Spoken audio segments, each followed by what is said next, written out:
Shalom to the elect of Israel, tabernacle of David, that are scattered abroad.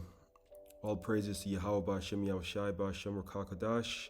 This is just a quick exaltation. Shalom to the elect of Israel. Shalom to the hopeful elect of Israel, all 12 tribes that are scattered abroad. This is just a quick exaltation. Breaking news, breaking news. Open up with a precept here, Ezekiel 3, verse 17.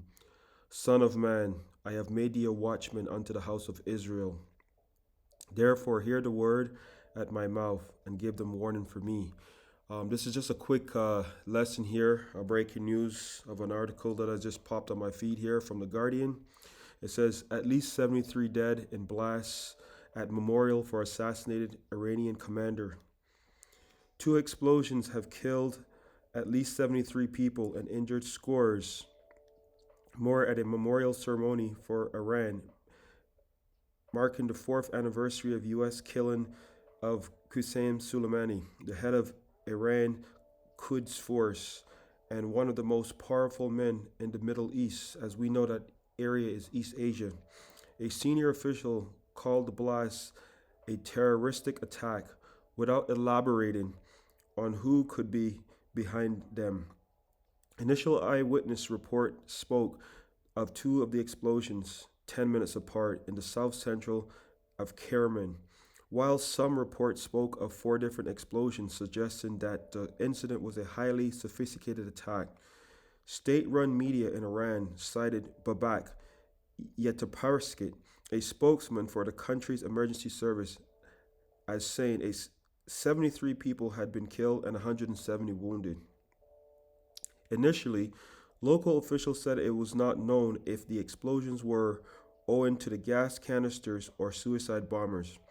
Later, officials said the explosions occurred in 2 bombs that were detonated remotely, as classified the incident as terrorism. The blast occurred on the roads leading to the Gulzar Shahada, the Garden of Martyrs cemetery in Kerman. Soleimani's body is buried in the cemetery along with 1,024 resistance fighters, and the site has become a place of pilgrimage for supporters of the so-called Axis resistance against the U.S. and the West. Soleimani was killed in a U.S. drone strike in Baghdad in 2020 and was seen as the leader directing many Iranian proxy forces in Iraq and Syria. Suicide attacks are not common in Iran, and it was not immediately clear if the apparent attack was as a result of a domestic group or a group directed by Israel.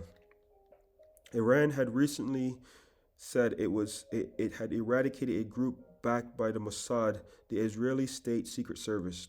On December 25th, an Israeli airstrike in Syria killed a top commander of Iran Islamic Revolutionary Guards Corps, IRGC, prompting Tehran to threaten that Israel would certainly pay for actions.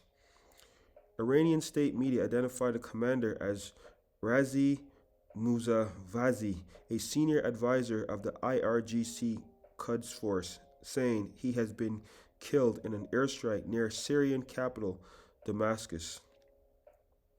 Israel has in the past tended to specialize in targeted assassinations or nuclear scientists involved in Iran's controversial nuclear program. Hotels in Kerman and surrounding areas have been put on alert to treat the injured. Family, I don't need to elaborate what that really means, but I'm going to close it off here with this one scripture from the book of Ecclesiastes 3, verse 8. A time to love and a time to hate, a time of war and a time of peace. Shalom, Israel. To YAHAWAH, BAHASHAM, YAHAWASHI, BAHASHAM, QADASH. That's all I have on that. Shalom.